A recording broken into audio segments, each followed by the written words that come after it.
Jenkins.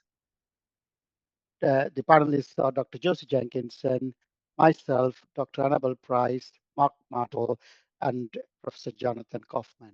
I'm Mani Krishnan. I'm an old age psychiatrist in the Northeast. Welcome, everyone. We have three great speakers. And before we go on to this talk, I just want to give a quick introduction of what does it mean with regard to Old Age Liaison Network. Started by a group of old age psychiatrists and liaison old age psychiatrists. The names are here. And we started as an informal network supported by both the Royal College faculties, both old age and liaison. But we now grown in strength, international MDT membership from not medics, multi-professional membership is within the group. And currently we are in the process of developing a cross-specialty network to develop a RC Psych web page, resource and funds. Why did we set this up? As you know, liaison psychiatry in older adults have been a growing area, but also there's been a significant improvement in the practice driven by expansion in liaison services. But we wanted to have a good quality peer support and an integrated CPD that will work for medics as well as non-medics, and also to raising the profile of the subspecialty so that we can have a faster collaboration, advocacy to patients and clinicians working in the specialty. So we have had lots of great success and we have had multiple meetings. As you saw the name, it's the 6th webinar, so we've had over 5. First one, we had over 300 people attending, and then we've had 5 webinars, and most of them are on our YouTube page. And we had a full day conference in November and then hoping to repeat it very soon. It is supported by both the faculties and let me see.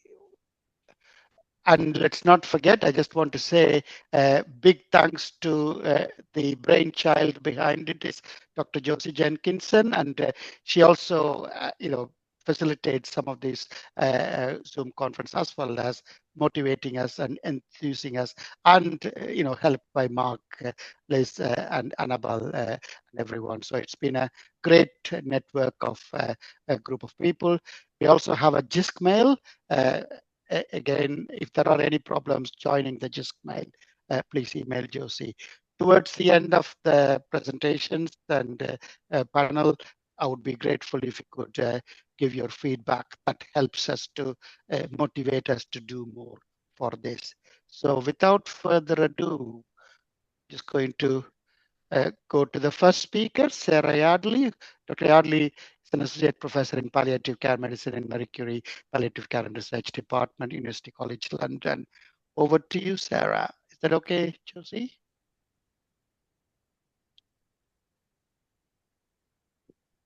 Thank you very much. I will just share my slides as soon as I can. I think just need to wait for the other one to stop sharing. It's the message it's giving me.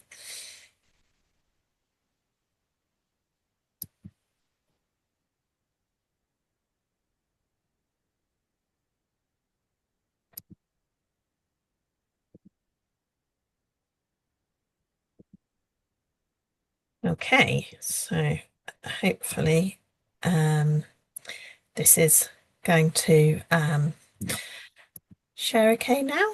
Yeah, good.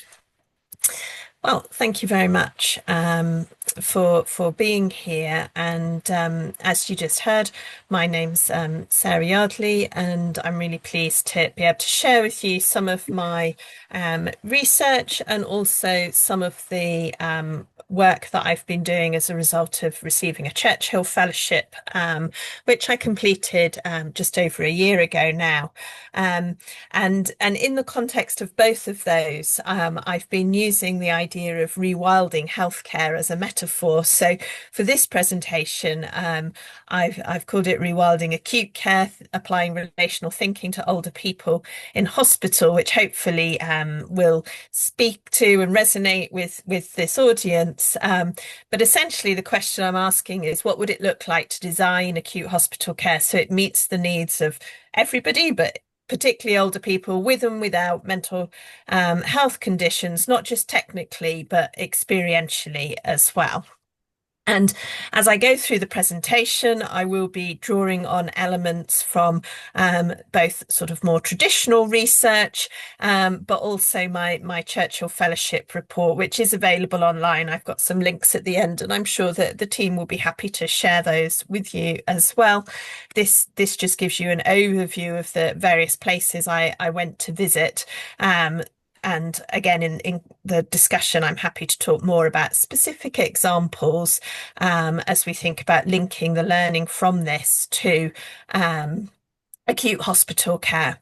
And I'm also going to draw later on in the presentation on some work I did with colleagues in Cardiff, thinking about patient safety incidents in acute medical units and how that might link in as well.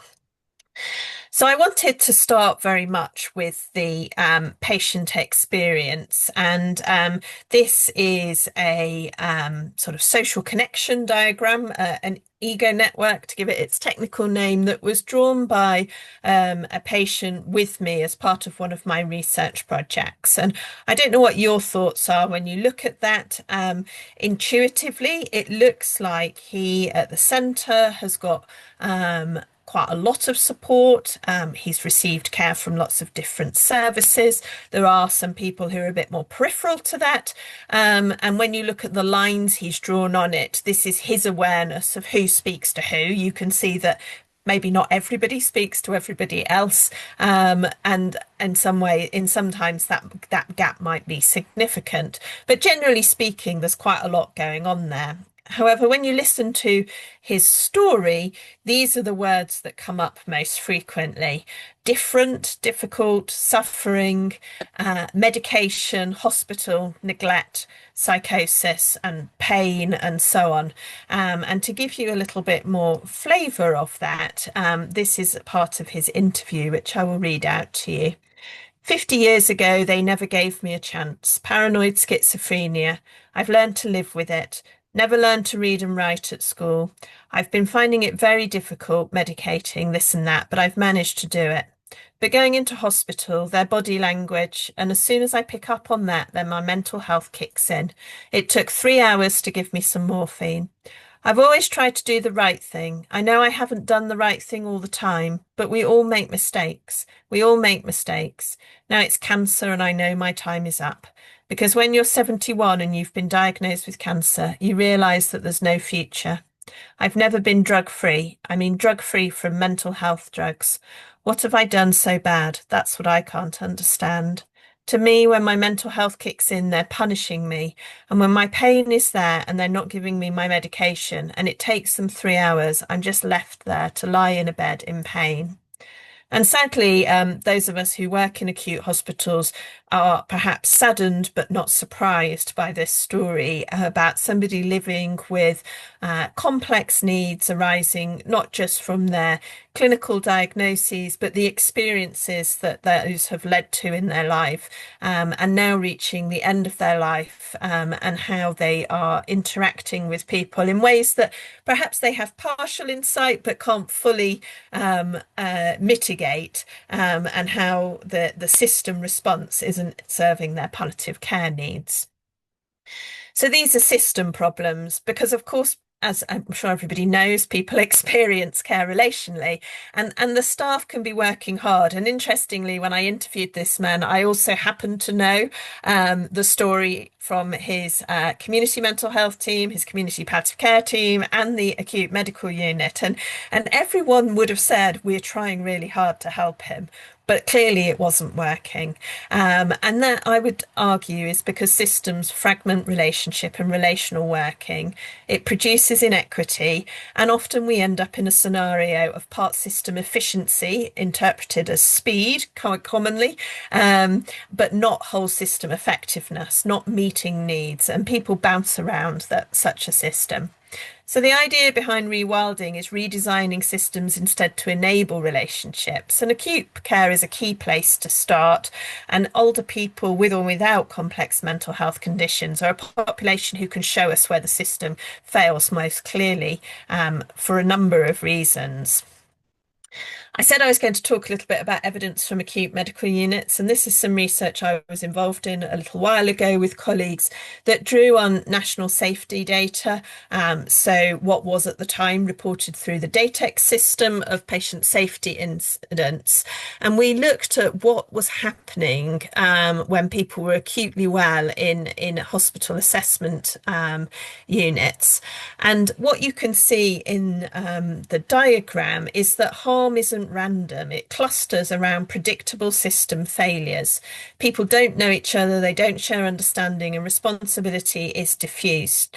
And it is particularly problematic because the system relies on patient self-advocacy, and those who are unable to do so are at increased risk. So yes, there can be issues around very specific technical aspects of the system. There can be things like diagnostic errors, there can be medication errors, but often it's a lack of listening with kind of clear intent to what people are trying to self-represent that is the sort of final bit in that Swiss cheese of multiple things lining up and causing an incident. So knowing that and thinking about this idea of rewilding healthcare, instead of thinking, oh, well, we need to design a better structure. And again, I'm sure you've all had the experience of when there is an incident, often we can all feel pushed to say, well, let's introduce some more rules. Let's make sure this can't happen again by having a new protocol. But actually, we need the structure to serve relationship and to be underneath, if you like, rather than the things that the rest of us are trying to fit into. So the metaphor that I work with, which was co-developed with people with lived experience and my other research participants, is this idea of imagining healthcare as a more open archipelago with islands of care situated within a sea of relationship, and meaning relationship not just to mean sort of nice friendship, nice to have type things, but genuinely being able to engage in dialogue and a reciprocal way of doing things that generate shared understanding about meaningful use of resources and willingness to change, willingness to take account of different types of knowledge. And so where that balance between structure and relationship can go wrong within a system is illustrated here. So just to pick one of the things in that table, often when services are under pressure, a common reaction, and I myself have been guilty of this, is to say, well, let's look at our referral criteria. How can we make those better delineated? How do we triage? How do we focus? But of course, having a really tightly referenced criterion-driven service doesn't necessarily meet people's needs. And by positioning people as not fitting with our criteria, we are perhaps just simply deferring or exacerbating work elsewhere in the system. And equally, acute care is often optimized for flow, but it doesn't matter how fast something flows. If it keeps coming round and round in circles, that will definitely generate more work. And that cost of failing in whole system effectiveness is borne by people, not institutions. The quote at the bottom of this slide again brings it to life a bit. This is a quote from a resident doctor in my research, talking about how in their acute medical role, they really didn't have time and weren't encouraged to think about the void left behind after somebody had died, and the impact on that in how they felt able to engage in care of future patients. So I've got just a few principles that I would suggest need to guide how we might make a change. And the first one is to reframe risk, not to confuse risk with harm. And when we talk about risks, to think about positive risk taking, which again, I know that people working in old age and liaison psychiatry do all the time, but I'm articulating what hopefully will resonate and is supported by the research evidence.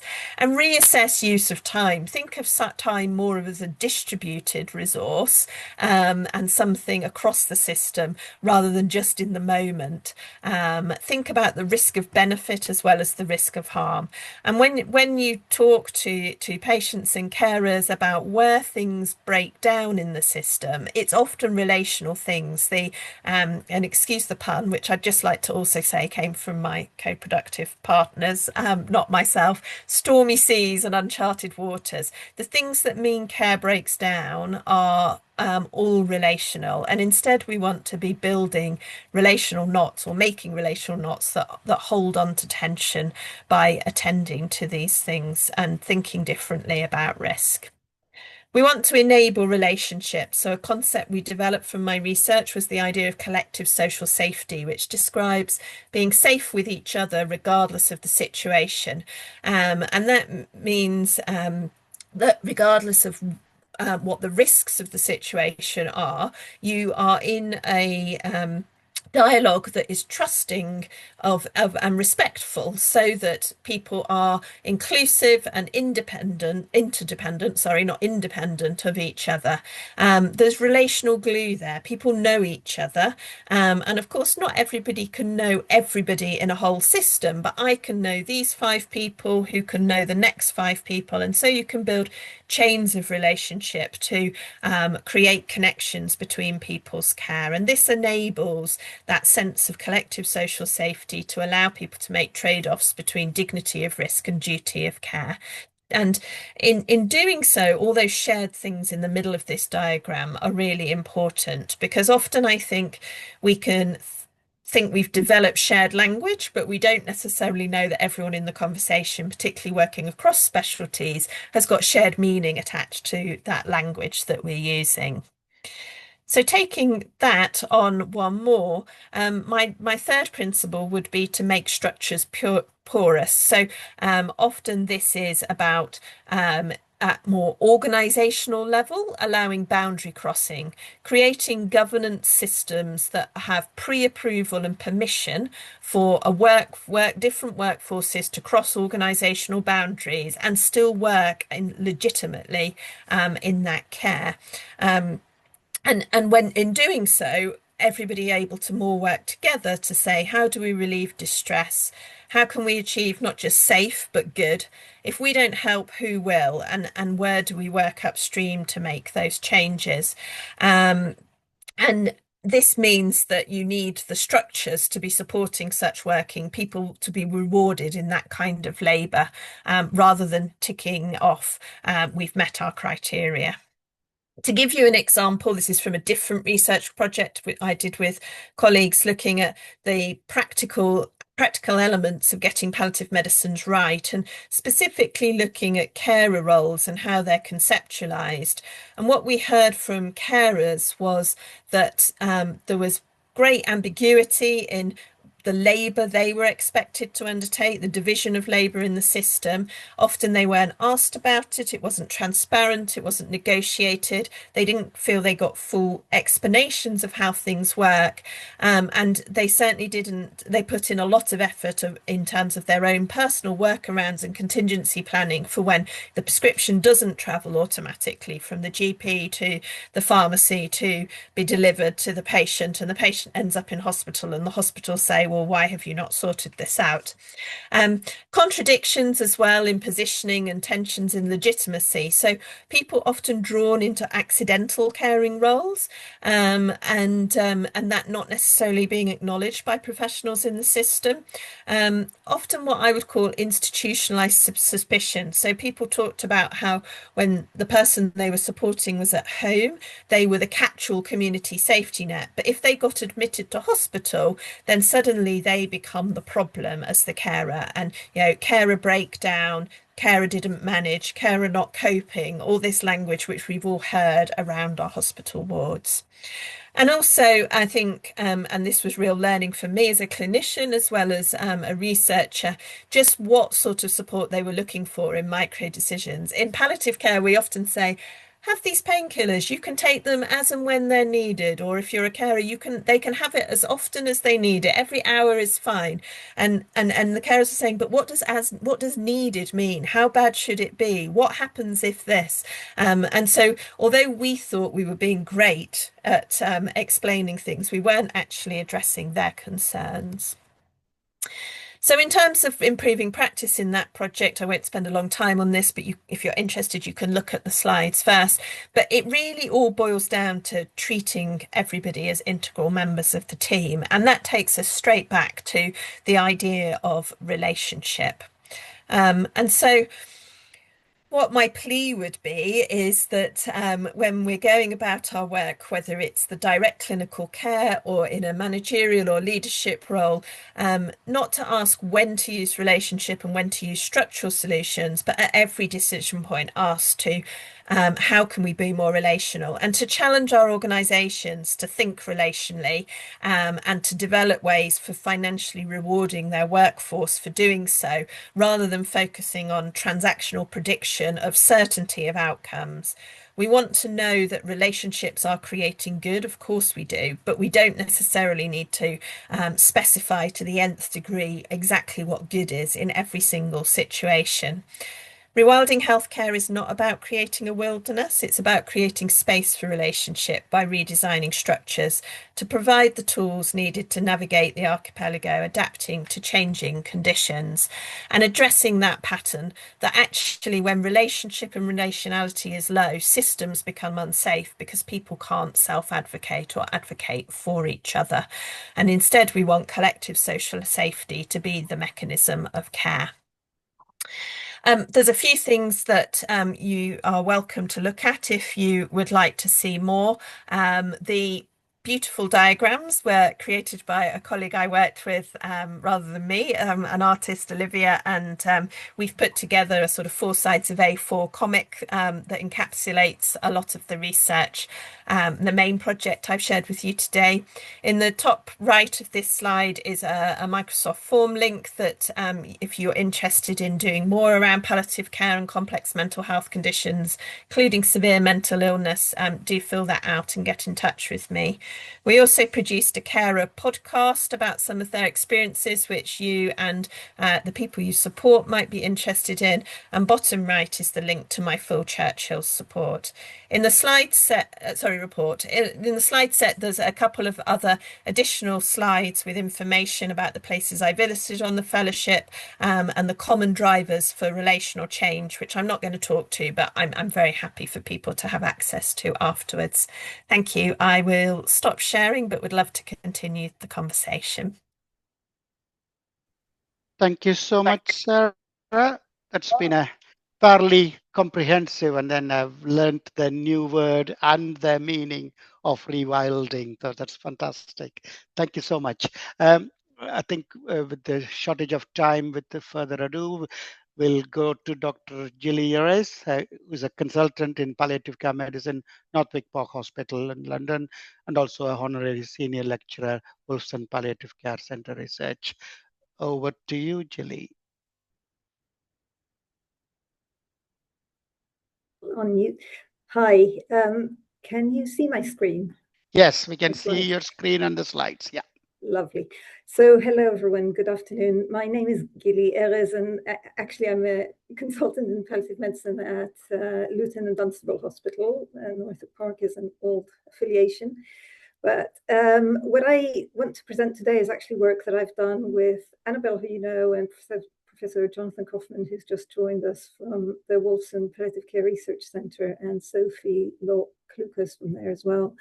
And we wanted to look at whether there are inequities relating to the assessment and management of pain for people living with severe mental illness and life-threatening diseases. Obviously, my title is already giving away some of what I'm going to tell you, but hopefully that you will see that there's a bit more to it than that. Now, I can't see you at all while I'm sharing, so if there are questions or anything, we'll pick them up unless you interrupt in between, which is fine. So what I want to talk about today is really just a very short introduction about gaps in palliative and end-of-life care for people living with serious mental illness, and then maybe think about why did we choose to focus on pain, present obviously our systematic review, very briefly talk about are there models that work, but really I think we've heard from Sarah such a beautiful presentation about an imagined amazing alternative future, so I think that will be more relevant to this, and then over to some implications for practice and research. So just as a way of background, you will probably all know that people with severe mental illness die about 12 to 15 years younger than the general population.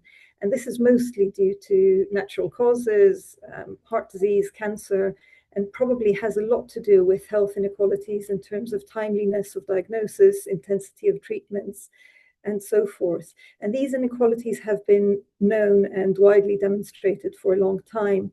And very sadly, they also extend into the palliative and end-of-life care phase. And there have been several systematic reviews in the last 20 or so years highlighting that.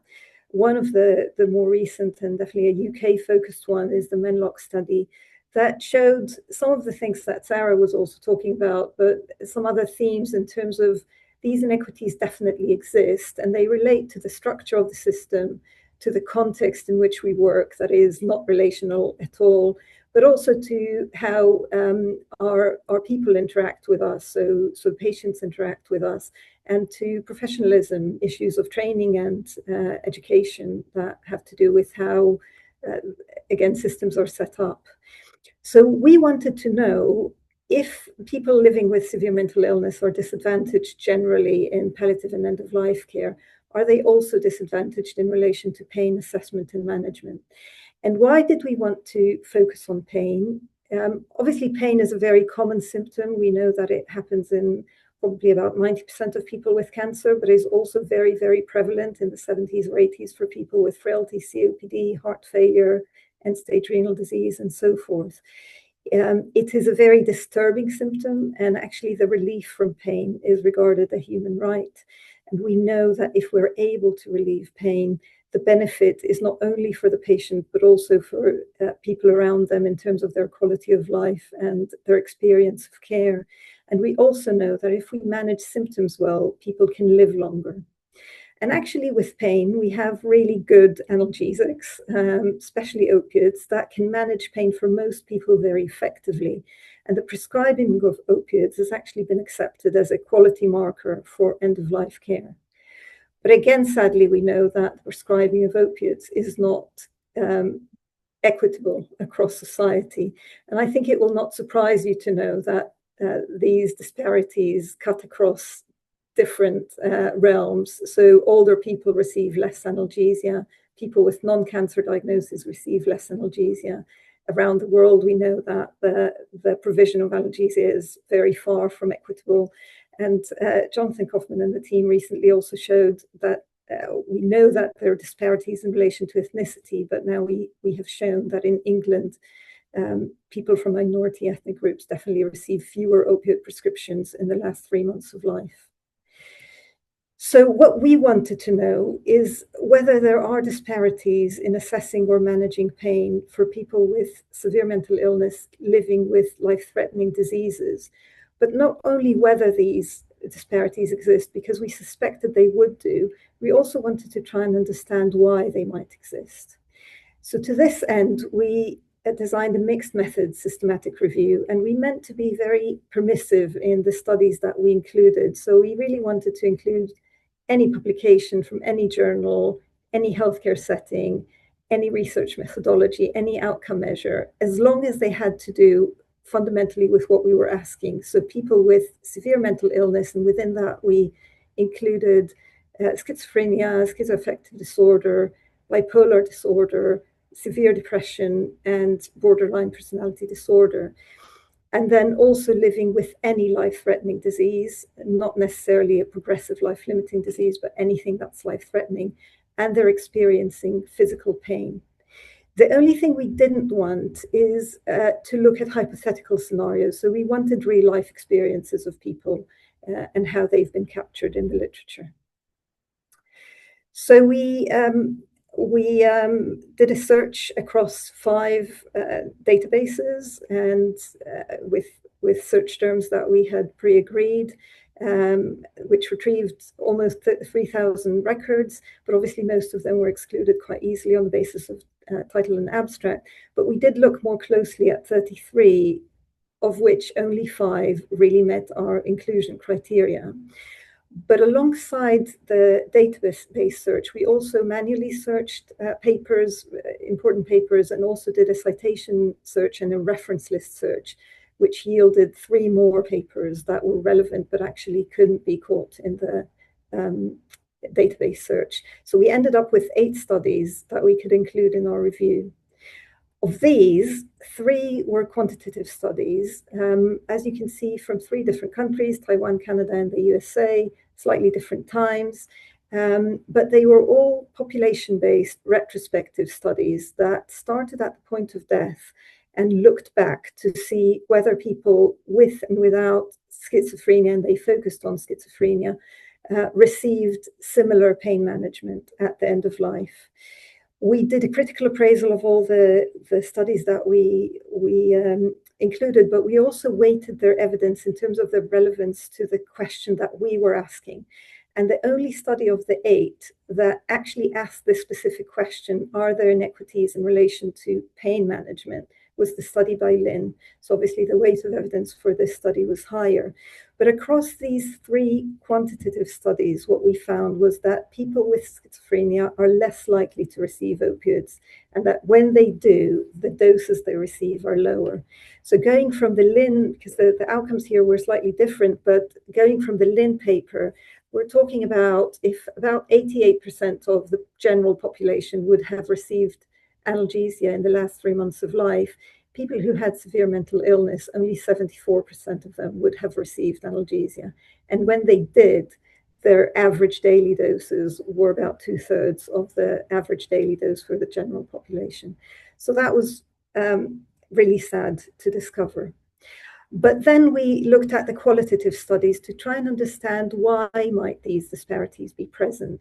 And we found 5 qualitative studies that we could include. One of them, the one from the Knippenberg from the Netherlands, was actually a study that spoke with people, with patients themselves.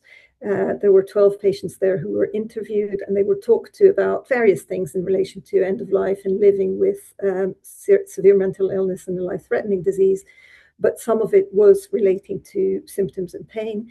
The other 4 focused on healthcare professionals who were dealing with these patients in either focus groups or interviews.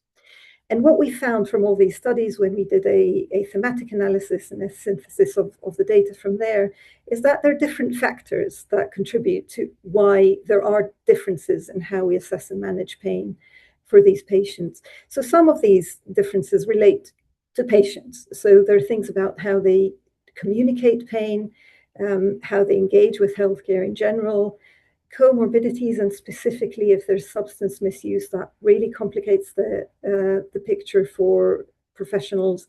And also something about how people are coping and living with pain, possibly accepting it in the moment, but really yearning for it not to be part of their end-of-life experience. In terms of clinician-related factors, we saw a lot of things around knowledge and confidence. So people working in mental health, not very confident in assessing physical pain, people working in palliative care, not very confident working with people who have all sorts of mental illness presentations. And also that biases and preferences drive why people choose jobs, but then how they behave within those jobs. And they might not particularly want to do what they're now asked to be doing. And on the other side of it is actually those who recognize that there's a role for healthcare professionals looking after these people, to be advocates for them and to try and make things better for them. And obviously from the system, again, we've heard from Sarah, but fragmentation is really complicating factor wherever you look. So we sort of tried to summarize this conceptually in this diagram, saying that people with severe mental illness are prescribed less analgesia at the end of life. And this probably has to do with the fact that palliative care clinicians are not very competent or confident assessing physical pain, when the presentation overlaps with mental ill health. But equally, psychiatry clinicians are not very competent or confident in assessing and managing physical pain, and they don't interact very well with each other because the healthcare system is disjointed and not very conducive to having this kind of partnership.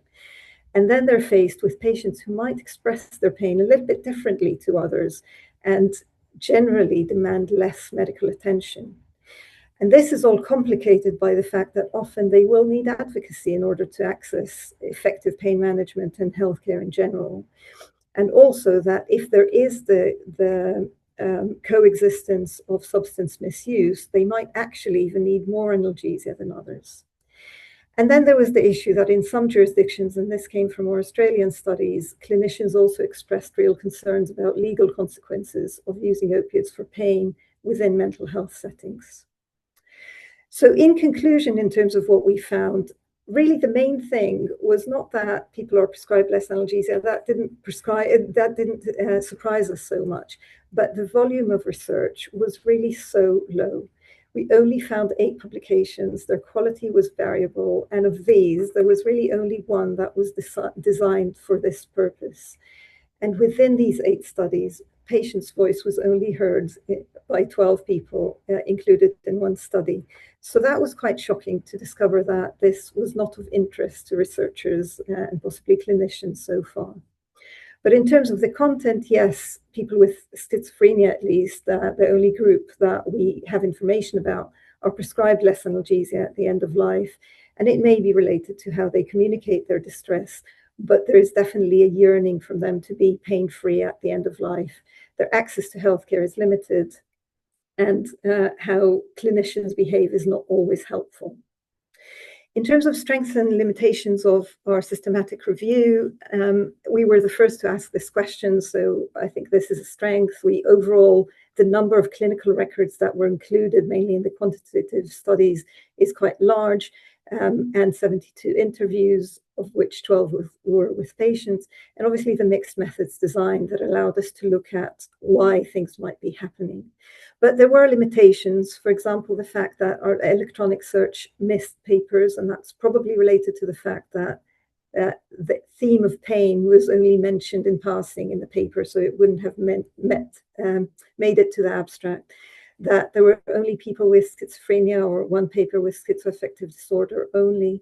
We had to make some assumptions about the data. For example, that if you look at all the people who died in the population, most of them will have died of natural causes and life-threatening diseases. There's a question when you interview clinicians, how much are they really able to compare? So we needed to make some assumptions about what they're comparing. And obviously all our papers came from high-income countries, so we don't know how much of this is generalizable to other parts of the world. And in terms of models that work, the main thing to say really in relation to research is that we know we can include people both with palliative care or life-threatening diseases diagnoses and with severe mental illness in studies. And this has been successfully done. And there are 3 papers that are really fantastic, but had to do with hypothetical scenarios, so we couldn't include them. But they did show really important themes from people living with severe mental illness about what matters to them or what would matter to them at the end of life. So this is doable. It's just that we need to do it. And there are other examples, anecdotal examples of partnerships between palliative care and psychiatry where things did work really well. And as long as that there is this relational concept, and how you want to approach care, we can make things better for patients.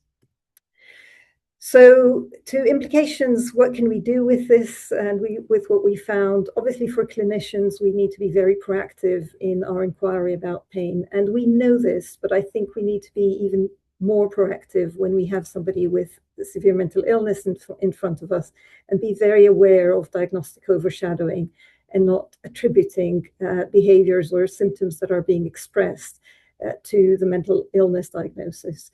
But also that in order to make things better locally, we need to co-produce processes. We probably cannot guess this. We need to do it with patients and carers in order to make it better for them.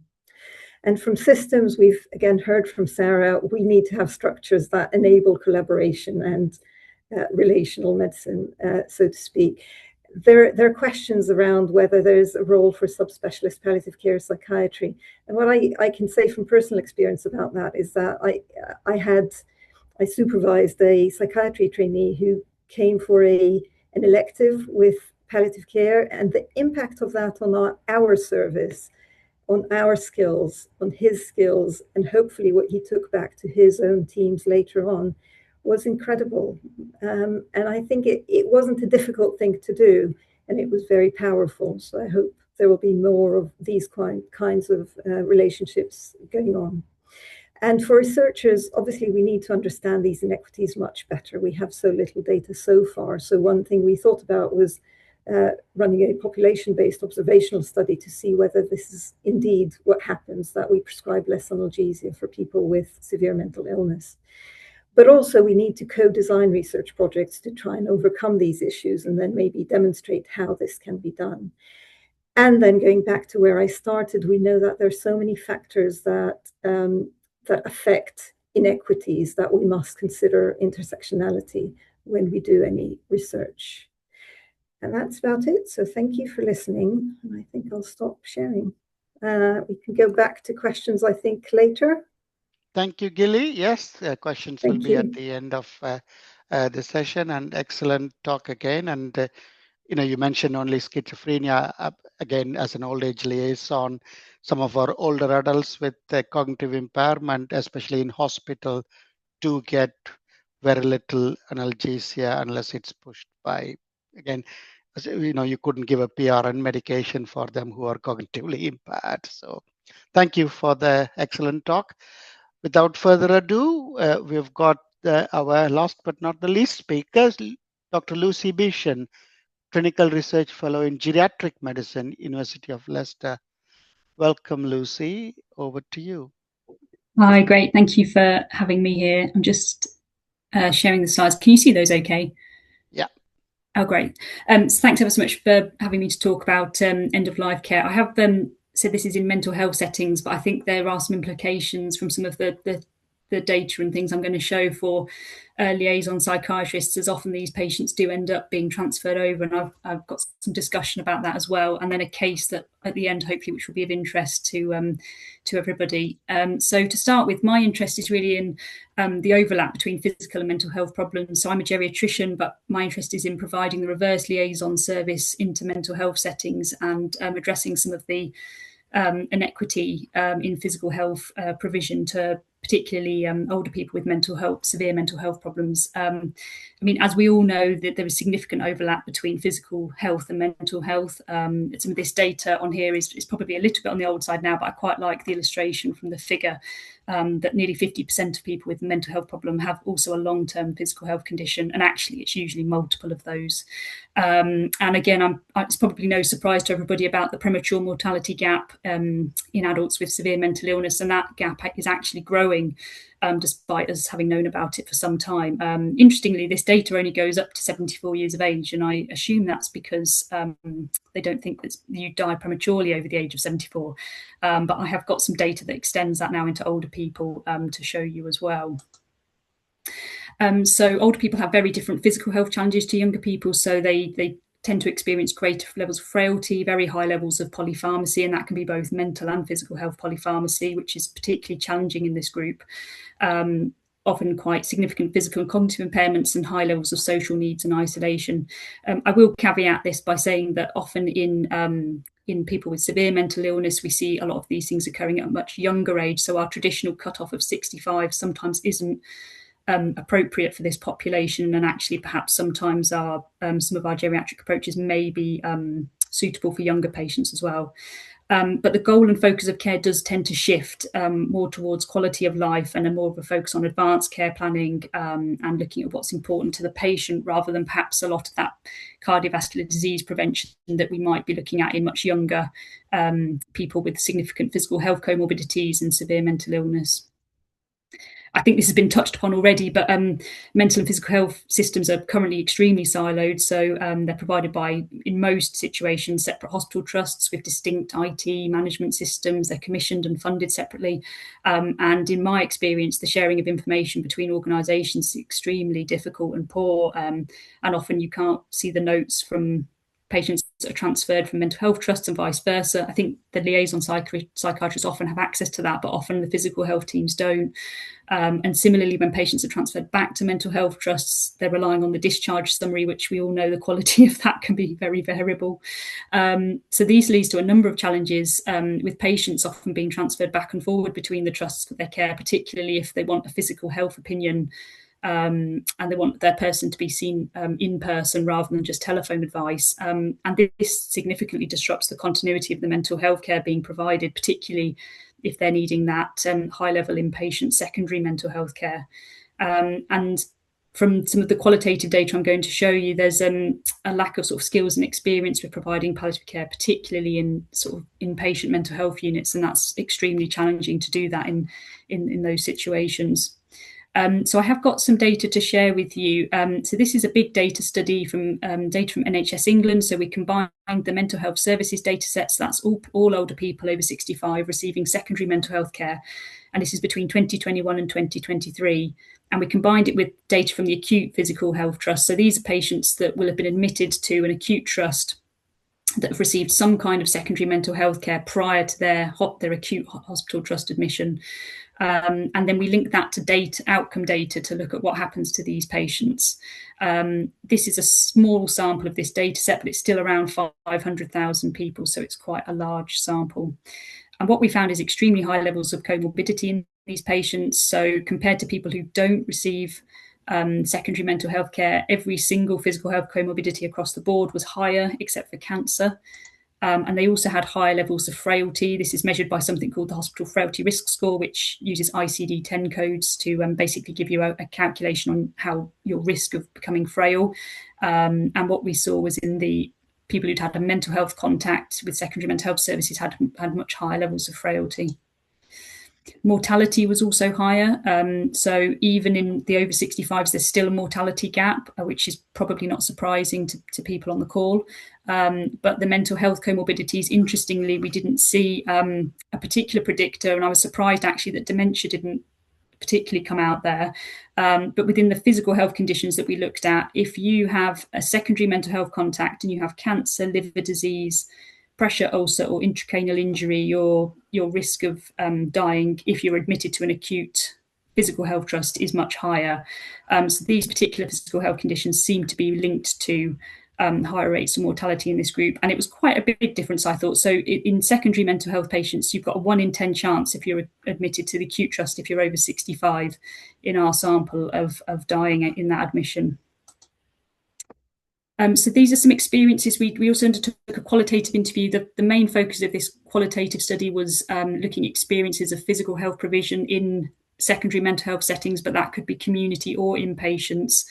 And we interviewed staff, patients and carers across 2 mental health trusts. And I've just got a few example quotes of some end-of-life care actually came out as a theme as one of the physical health challenges in terms of delivering physical health in the mental health setting.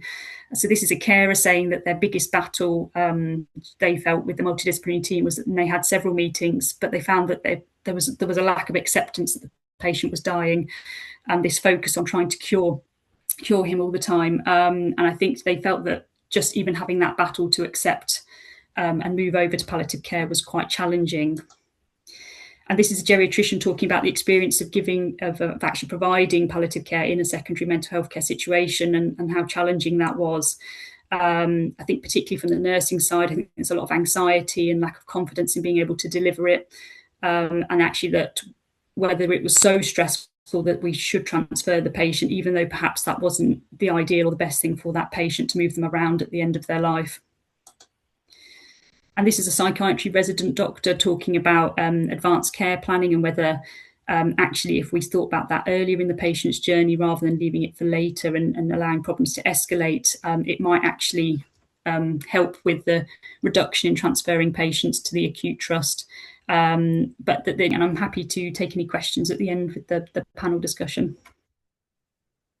Thank you so much, Lucy. Again, bringing a case is really helpful.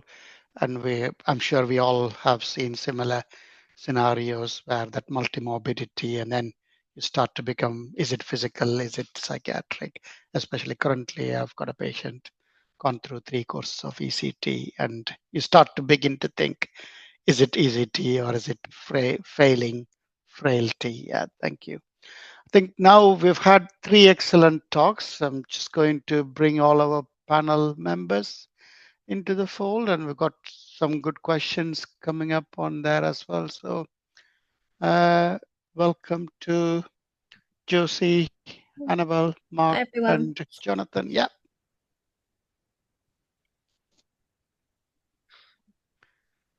Shall we want to address some questions to start with before we move There's on? lots coming. Yeah. Q&A.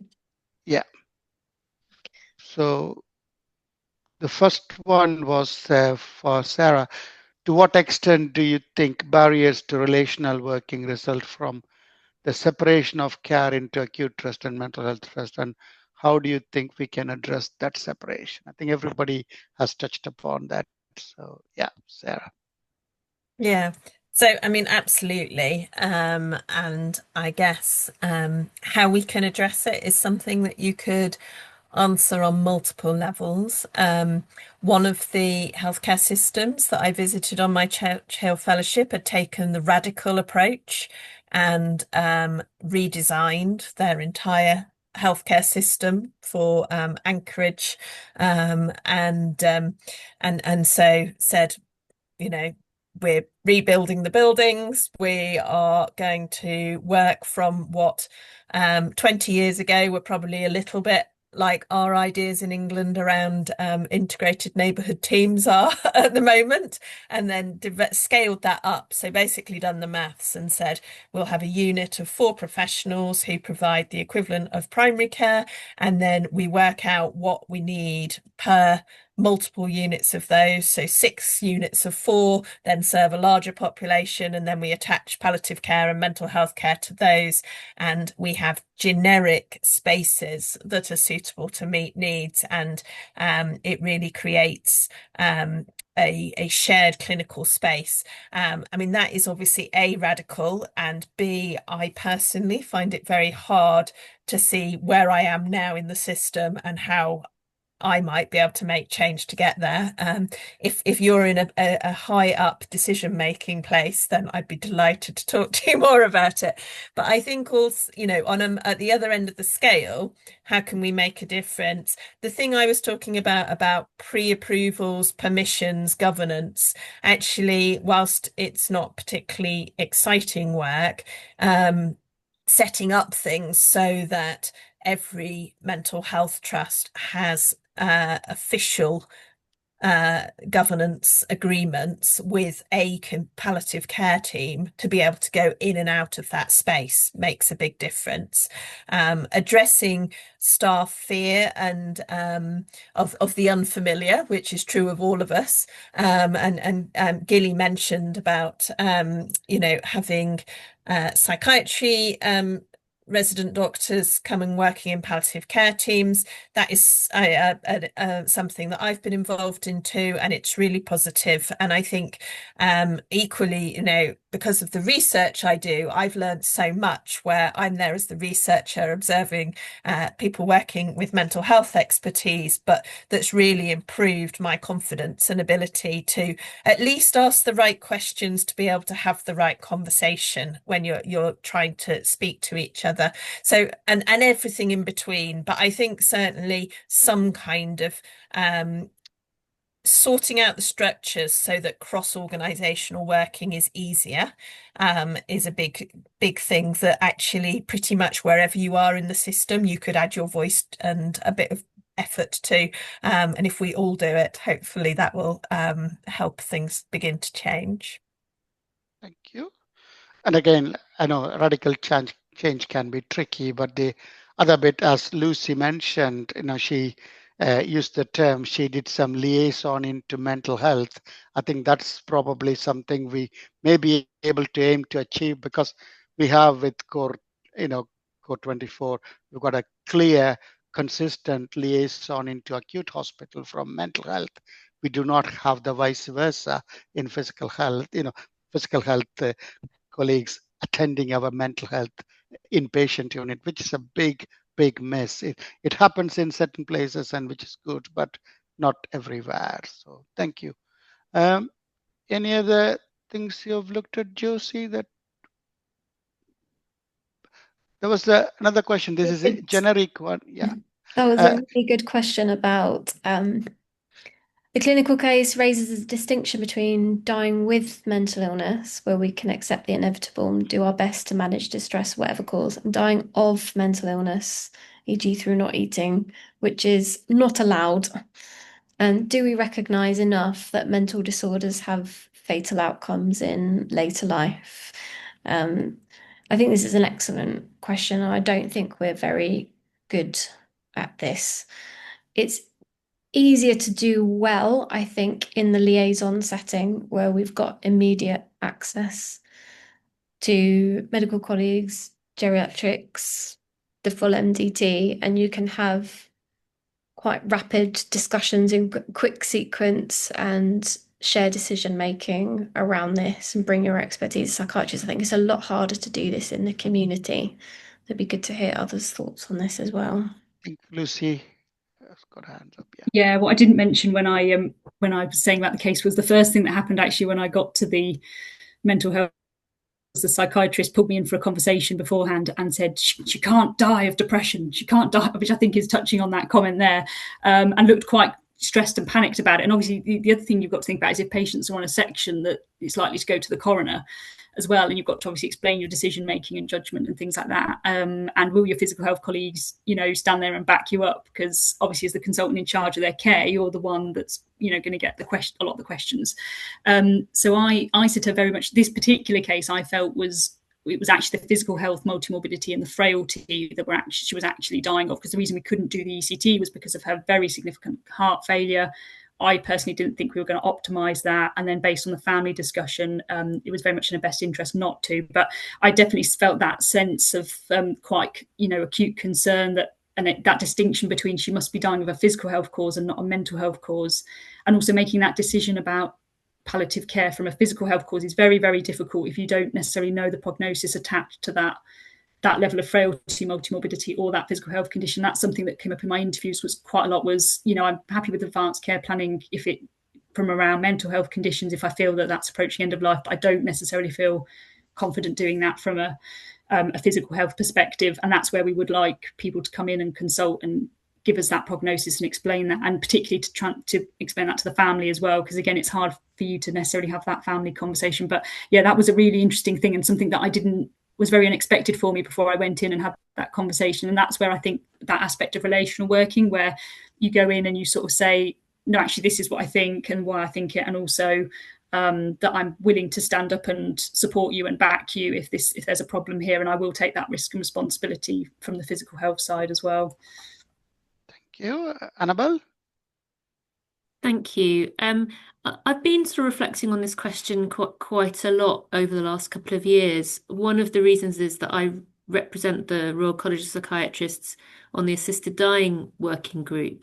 I'm aware that the audience for this webinar is not just in the UK, that there may be people attending this webinar who work in jurisdictions where assisted dying for people with mental disorder may be legally permissible. And so it's sort of thinking broadly into that space. I think most of us probably won't be working in those jurisdictions. So and the other thing is around I'm also part of my trust's clinical ethics advisory group, and one of the things that we can get into quite a lot of discussion around is severe eating disorders potentially as a terminal illness. And I know that there's been a lot of discussion and really quite often quite fraught discussion, both at clinical level, but also at sort of court of protection level about people who are really at that sort of very, very close to the end of life stage, and that's often very difficult. The other thing is around when the mental disorder kind of is part of the pathway of the terminal illness, and liaison psychiatrists, I mean, I often work with, and at the moment I'm working with somebody who is really very frail and very unwell post renal transplant because of the long-term lithium therapy that they've had, and it's not unusual that I meet patients who are having that experience. And so it's also about, it's not a sort of distinction of dying from the mental disorder or the physical disorder. Sometimes it's the treatment that we have given to try to alleviate the immediate and medium sort of term difficulties of the mental disorder actually do lead to the inevitable cause of death. And that's something that we grapple with a lot as psychiatrists as well. So I think it opens up more questions than it does answers, but I think it's really very intimately connected with the way that we think of and care for patients, which may change, over our professional lifetimes, depending on how society develops its thinking about assisted dying. Thank you, Annabelle. And there's a question from a community old age psychiatrist saying, as a community old age psychiatrist, I'm not confident to draw a line and say the patient is palliative. Can we get support and advice from palliative care team in the community? I think the answer must be yes, unless folks can say it differently. And is there anybody want to signpost? Yeah, Sarah? I mean, obviously it does depend a little bit on where you work, but generally speaking, in the UK, palliative care teams that are functioning in the community will see people in their usual place of residence.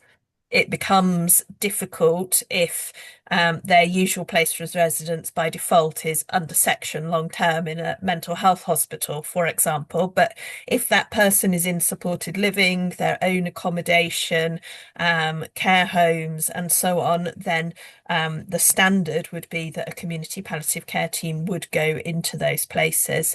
I think, and apologies if I'm misinterpreting the question. I know it's difficult when you're typing, but I think something else I would just like to add into this discussion is, first of all, prognostication is difficult, full stop. You don't have to be also dealing with mental illness.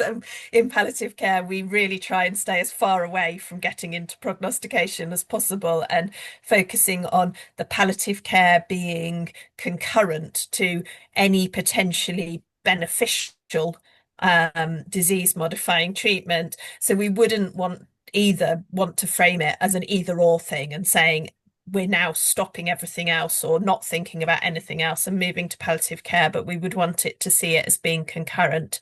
But yeah, depending on where you are, certainly if you're in the UK, I would look up your local palliative care team, which you can do through Google, because there's a hospice and community palliative care directory, and perhaps have a conversation with them about how you can work together.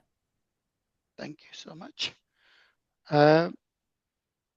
Anything you've got anybody's panel members' eyes?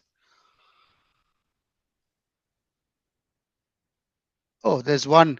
What do palliative care and geriatric colleagues think of concept of terminal agitation?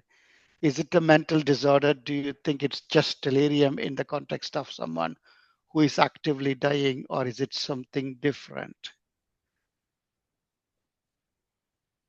I suppose. Sorry, I can't find the raise hand button on my screen. Yeah, go on, can Gilli. I respond to this? Yeah, please. Because there's actually another systematic review that hopefully will be published soon that I've been involved in around this question of what is the distinction between delirium and agitation at the end of life. Is there a distinction? Are we just calling the same thing by different names? And the bottom line is that I'm not sure that we are defining this well enough. And I don't think we necessarily share language across all specialties and care environments. And the trouble is that this really affects how we treat patients, including some cases in which we over-investigate because we don't accept a terminal diagnosis as such, or the diagnosis of dying, and other cases where we under-investigate because we think, well, actually delirium, especially hypoactive delirium, is completely normal and part of dying, which isn't necessarily the case. So actually thinking about what does it mean when we have people with either hyperactive or hypoactive presentations of delirium at the end of life is a really important thing to do. And there are no straightforward answers. This is probably a lot of what I can say about that. Thank you, Gilli. Thank you. I think somebody has shared information that our people are here in the UK aware of a professional network support group for where they have regular meetings of dementia, end of life and palliative care, dementia, end of life care, community of practice, facilitated jointly by Hospice UK and Dementia UK. So that's information, I think, rather than a question. I think, yes, I think I've heard of them. I've even once spoken to one of the classes. So it is something people can Google and find. There is a group there. This is probably a good one for all of us. How does the legal framework influence the decision about end-of-life care of patients detained under Mental Health Act? Anyone? Anybody? Lucy has her hand up. Maybe Yeah. old. I was going to say I did have my hand up for the previous question more so. Yeah, but, go on then. You can answer both. I'll try. So just a couple of things. So the question about community palliative care. So if it's an older person, there are some community geriatric services. It depends on where you're, but there's quite a few places now have things like virtual frailty wards and hospital at home services. And so if it's more of a geriatric type syndrome or patient, then we can go and see them as well. But that's not everywhere has those services widespread. And then regarding the delirium at end of life, I think this is really challenging because we'd normally consider delirium to be to have potentially reversible causes to it, which we would sort of hunt and look for and try to reverse. I have seen some people with very, very persistent delirium states, and we sometimes wonder whether those people are potentially approaching end of life, and we sometimes just end up doing sort of a fast track discharge to the community and just see how they go in the community. And sometimes they do improve actually, even just with community care rather than being in hospital. But equally, sometimes they continue to deteriorate and pass away. But I think that is really challenging to know whether you're actually in a phase of terminal agitation or whether you should be a bit, as Gilli said, whether you should be investigating and whether you're over investigating or not. And then coming on to the question about the legal framework, I think you just mentioned. I think this was with the case that I saw and a few other cases I've seen. I think this has been one of the things that has caused quite a bit of concern around patients who are under section and about sort of, and if they're approaching end of life and administering end of life care in that situation, particularly around, referral to coroners, I think causes quite a bit of concern as well. And I think that can be really difficult. I think the main thing for me was involving the family and making sure what that person would have wanted, what's in their best interest, what the family feel is appropriate. And for me, it was kind of more around that aspect of the care, if I've understood the question rightly, but I may not have done. Thank you so much, Lucy. Thank you so much. Anything the panel members want to bring along before I pick any other question? I think we shouldn't shy away from talking about this legal aspect and the fact that it does really strike a lot of fear into our hearts in terms of if somebody dies whilst under section or recently under section. If somebody dies whilst under section, it's a coroner's with a jury, which can be extremely daunting experience. I think most people's practice is if physical health needs are predominating, if somebody is that unwell, it's not appropriate for them to be detained under Mental Health Acts anymore. So that's a very sad position to be in a lot of the time as a liaison consultant, to be rescinding a section in those circumstances. But It does happen. The case will still go to coroner's court, but wouldn't be a jury. It's still, I think with anything, as long as you can document your rationale and you're clear with the treatment that that person has had and the right decisions have been made as far as possible with the resources you have, that is the best that you can do. And someone being under section should never prevent them from getting the best and the right care for them at the time. Annabelle's put her hand up.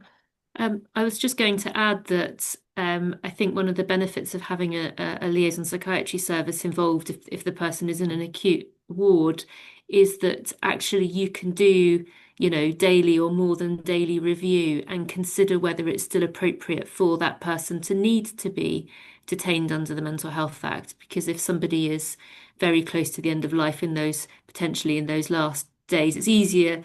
Our palliative care colleagues will say that actually prognostication becomes easier the closer somebody is to the end of their life. Is that broadly speaking, somebody's need to be detained reduces as they become more unwell, more sleepy. They're moving around less, and so that can often sort of mean that you can just revisit the need for the detention and decide that actually it's not appropriate. There will be a few people whose need to be detained under the Mental Health Act is important up until the end of their life, or that their death comes perhaps a little bit more soon than you would have predicted. But sometimes that's needed in order to provide somebody with appropriate care, and I wouldn't be afraid of the processes following that if it was the right person, the right thing for that person at that time. But my general clinical experience is that it's generally appropriate to rescind the section once it is evident that that person is in an active phase of dying. Thank you. And again, as Josie made a point, it's slightly different if it's happening in acute hospital through liaison, or if it's in our mental health wards. And like Lucy's point about, we had a experience in one of our older people organic ward when patient had quite a significantly advanced dementia, but also quite significant physical comorbidity. Again, we went into this kind of a physical palliative, or is it still liable to be detained? And we got the virtual geriatric colleagues to provide. They spent 6 hours with the patient, gave her subcut fluid and all those things. She miraculously got better, and then they continued to manage her well in the ward, and then went back to the behavioral problems. But that was like, we were really, do we blue light her into ambulance, into hospital, and various things. And again, they had an end of life conversation, but eventually managed to get her better. But these things can be messy. And then, as Josie rightly pointed out, if they are on a mental health act, then you've got a coroner with jury, and you've got all those answers to. This is where that relationship comes, like what Sarah mentioned, having that good colleague relationship, having that information, and as you said, Annabelle, daily review, and then constantly. And then I remember only about a few weeks ago, somebody saying patient is in a acute hospital liaison on a section. Krish, could you just discharge your section? I was even covering an AC, not even my patient. I said, no, I'm not doing it on a 4:30 on a Friday afternoon just because I'm more. I said, the patient has all the safeguards. Let them see, how they are on a Monday. Then we can review properly, because that's another thing, that will be seen very badly by coroners, that we very quickly discharge them because the patient is in an acute hospital. So I think we need to look at what's the right for the patient rather than what's right for the process or our operational colleagues. I think I know it's not a very nice thing to say, but that can put us in a bit of a sticky wicket sometimes. Yeah, thank you. Manny, I was going to interject, but I can't find a way of getting my hand up. Go on, Jonathan. Just sticking with that issue of the medical legal aspects of coroners' courts and people living with life-limiting illnesses. Gilli, you might be more familiar with the literature than me from my recollection, but I think there was a concern from some clinicians that, let's say, prescribing potent opioids was a reason, well, certainly in relation to the possibility of them being a coroner's court at the end, that there was a hesitancy about prescribing doses of medicines which might put those patients in a position where questions might be asked when they died. And that's a concern, really, firstly in relation to the confidence of clinicians to prescribe at a dose which might make a difference, but also the fear of legal issues to come, which may be real or apparent, that puts that patient in a situation of jeopardy. Gilli, what are your views here? Yeah, indeed. So the only paper it came from in our systematic review was from Australia, but absolutely, I think there is definitely hesitancy, which leads to defensive medicine, which is unhelpful.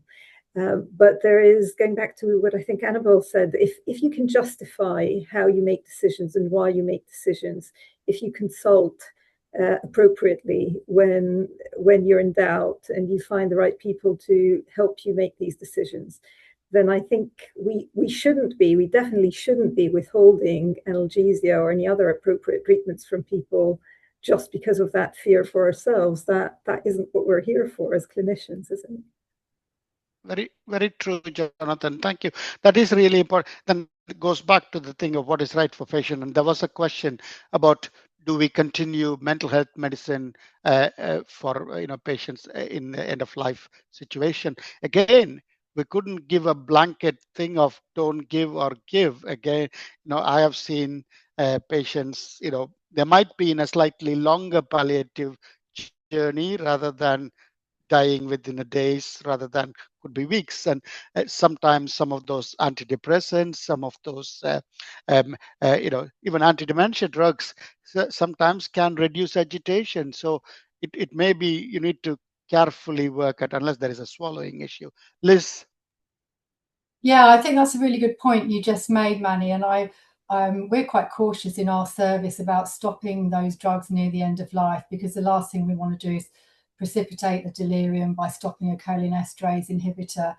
And also a lot of it, I think, comes down to patient preference as well. And something that we've seen in our service, which is a very sad indictment, I think, of the current situation, is the number of people with severe mental illness, particularly older people, coming in with very, very late stage cancers that haven't been picked up. A lot of it is a COVID overhang, changes in general practice and screening approaches. We had a patient recently who was diagnosed with a very late stage bowel cancer with significant brain metastases. And I'm so glad I spoke to him directly about this, because he said, please don't stop my haloperidol. I've been on it for years. I've been stable on it for years. Please don't stop it. And even when we had quite a long shared decision-making conversation with him, he was really consistent in his wish that it wasn't stopped. So we just left it. It wasn't causing me any problems. People were worried. The palliative care team were worried that we had someone on haloperidol towards the end of life, to manage the psychiatric symptoms. But there were probably other benefits from that drug for him at that time as well in the end of life care context. And I think it all just comes down to those individualized considerations, documentation, and really thinking what's going to hold this patient's symptoms the best over the forthcoming time. And the other thing is really to reiterate all the questions about unpredictability as well. So taking a needs-based approach is probably the best approach that you can do. So there are huge overlaps between comprehensive geriatric assessment, the principles of holistic care in palliative care, and our biopsychosocial models in psychiatry. And so rather than being very binary and thinking this person's dying now, I must stop their psych meds, the way we approach it is to think what are their current needs in terms of managing their symptoms most effectively. And then if their prognosis does change, and we've all seen patients who've miraculously hung on to life for much longer than we predicted, at least we've got those psychiatric problems covered, because population is so challenging. Yeah, thank you. Liz, on that note, I just want to make one more point before bringing Annabelle in. Again, when it comes to psychiatric medication, obviously I'm a psychiatrist, I'm passionate about, we shouldn't be stopped willy-nilly without due rationalization. I can give one example. I had a patient who went with severe heart failure, COPD, and pneumonia. So first thing they did was they stopped all her psychiatric medication, including 20 milligram of temazepam. She went into a frank delirium and actually died because of the withdrawal, benzo withdrawal. So they had put a palliative care because she's very physically moribund, but she didn't die of pneumonia. She didn't die of, COPD. She died of benzo withdrawal. She had venlafaxine 225, temazepam 20 milligram, quetiapine 10 milligram, and lithium. They stopped the whole lot, and within about 8 days she died. So I know this is a real patient. I vividly remember including the dose. It's really not good in that, when it comes to psychiatric medication, please think carefully before stopping it. Annabelle? Thank you. I couldn't agree more with all of that, with yours and Liz's points. Just to add, one of the points that can become quite tricky along the way is when the patient loses their swallow. And thinking about how to have treatment continuation when somebody can no longer swallow. I found it so helpful to collaborate with my palliative care colleagues around how we might use syringe drivers. Because thinking about the focus of care, you're thinking about symptom management now, not so much thinking about prevention of future relapse, because actually, if you've got a very short amount of time, that's unlikely to happen. And so symptom management with medications like levomiprazole, with midazolam, can be incredibly helpful. And midazolam can also be very helpful in managing some of the discontinuation symptoms from antidepressants if they can't be given orally anymore. So a really collaborative approach with palliative care during that phase is incredibly helpful, I find. Thank you so much, Annabelle. I think I'm just going to be a bit antisocial and put the QR code first so that we've got that for people to scan and give a feedback. So I just want to, I don't know, can people see the QR code, Josie? Yeah, it's come up. Thanks, Krish. I'm also going to put a direct web link in the chat in case anyone's... I just want to give a big thank you and virtual applause to all the three speakers, Sarah, Gilli, and Lucy, and also to our panel members, Jonathan, Annabelle, Josie, Liz, and Mark. And it has been a really enlightening evening. I've learned new terminology, rewilding. I'm going to read all about it, Sarah, and I might pinch some of those terminology with pride. It makes sense, and we still have about 112 people. I think in the peak there were about 150 people. So your feedback is really important, so that we can, we are doing it out of goodwill of our colleagues here rather than any monetary support. So to give us an extra boost of energy, of motivation, give us your feedback. And sorry we couldn't answer all the questions. I'm sure we tried to cover as many as possible. Is that okay? Yeah, as usual, we've recorded the session, so I'll upload it to YouTube and we'll send email out with the link later on, and we'll send that to everyone. Somebody asked about the slides, and we said we'll get consent from speakers. Absolutely. Yeah. Have a good evening, folks. Take care. Bye-bye now.